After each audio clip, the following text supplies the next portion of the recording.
Assalamualaikum warahmatullahi wabarakatuh. Jumpa lagi dengan Arianse Channel. Pada pertemuan kali ini, kita akan meneruskan tentang pembahasan kemarin, yaitu tentang peluang usaha yang ada di desa. Kemarin kita telah membahas tentang beberapa hal yang bisa dibuka usaha untuk desa. Kali ini kita akan melanjutkan untuk pembahasan berikutnya.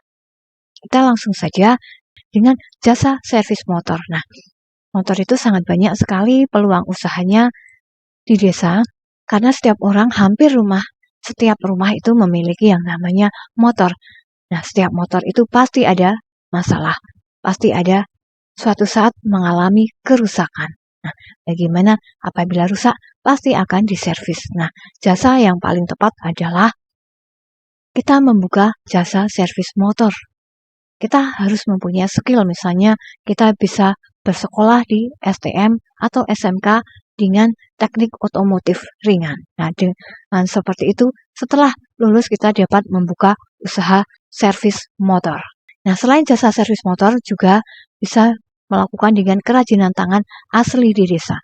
Misalnya sebuah desa tersebut banyak dari enceng gondok. Nah, enceng gondok itu bisa dijual bahkan sampai diekspor.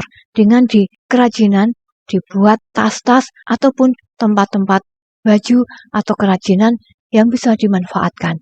Nah, itu peluangnya sangat besar karena itu bisa diekspor impor ke luar negeri, juga bisa berupa kerajinan dari bambu. Nah, bambu yang disusun dengan rapi itu juga bisa mendatangkan keuntungan, akhirnya bisa ekspor dan impor. Atau bisa juga yang namanya kelapa, itu bisa dibuat dengan bunga-bunga, dijadikan dengan bunga-bunga, dan itu bisa dijadikan komoditi ekspor juga. Nah, berikutnya juga ada penginapan, namun penginapan ini bagi daerah yang objek wisata seperti di tepi pantai, di gunung, di dekat daerah hutan wisata, dan lainnya itu bisa membuka yang namanya penginapan. Nah, di sini disediakan penginapan bagi para wisatawan yang dari jauh bisa menginap dan di sini bisa mendapatkan income atau pemasukan tambahan. Nah, selain penginapan juga ada usaha jual beli ikan hias. Nah, sekarang lagi ngebum-ngebumnya yang namanya ikan hias cupang.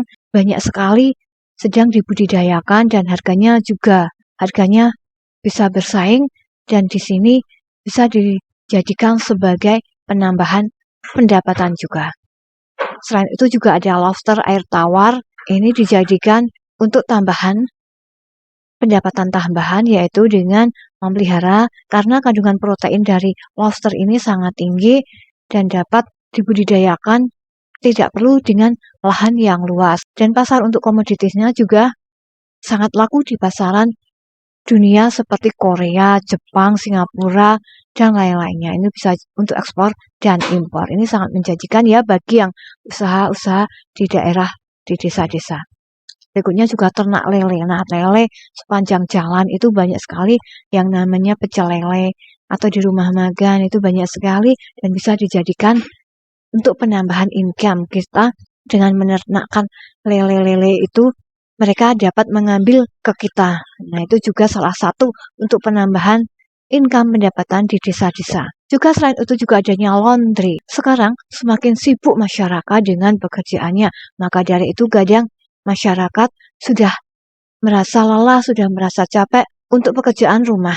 Nah, dari situ bisa adanya yang namanya laundry, seperti menyetrika baju saja bisa, ataupun juga menyuci baju-baju. Nah, itu sangat efektif sekali karena itu sangat laku, insya Allah sangat laku, karena sekarang sibuknya orang-orang dalam bekerja, maka biasanya diserahkan kepada laundry untuk pekerjaan rumahnya.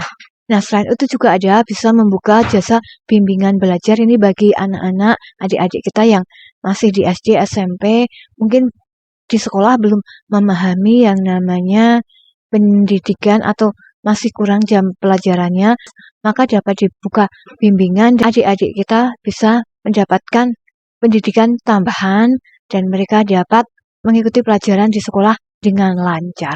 Nah, itulah tadi ide-ide penambahan income untuk daerah pedesaan.